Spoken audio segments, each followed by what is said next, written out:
So 5 years ago, I was attending a sniper school, and I was getting really frustrated because we were working on precision shot grouping. During that time, I was running a weapon system that had a really light trigger pull on it, and I was getting super frustrated. I remember turning to my partner, I said, I cannot feel this trigger. And so I started playing around with my position of the finger pad on the trigger, and finally I came down to the very base of the trigger, right where the edge of the trigger was, and I started working my shots from there because I'm like, finally, I can feel the pressure change, I can feel what I'm needing to do. So during this process, I came home and I was thinking about that for a moment. I say, how come we don't build triggers that shooters can actually feel? It's one of those things where in the industry, we always talk about trigger press being, right, that's the climax. That is the most important thing, that after you've established that final firing position, regardless of the weapon system, regardless of the application, that we need to be able to consistently break that shot each and every time. So I got with my buddy Adam on the phone, and I said, hey, I got an idea. I said, what if we built a trigger that we could actually feel?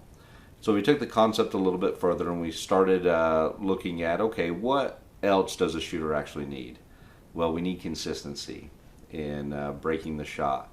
And so how do we establish consistency? Well, we establish that by teaching our shooters to have a consistent straight to the rear trigger press each and every time, to make sure that the pressure is evenly distributed across the face of that trigger. Well, how do you accomplish that with the design of a new trigger? Well, the way you accomplish that is, what if we gave it two bars? We started calling it a parallel bar concept. And these two bars, what they would allow the shooter to do is to have two distinct reference points that they could actually determine that they were establishing equal pressure along both surfaces. So now we have a straight and even trigger press to the rear. So we took that concept and we built our first prototype, and the results were astounding. We started to work with that concept from there, and as we started to look at it, we started to say, okay, what's the science? What's actually going on here? So I started researching it a little bit, and the entire body has what's called mechanoreceptors. So everywhere in your body has these nerve endings. What a mechanoreceptor does is it actually senses pressure change. And so in the tip of your finger, these mechanoreceptors are receiving a greater stimulus through the creation of these parallel bars on the trigger face. So now as a shooter, I can place my finger on that trigger bar.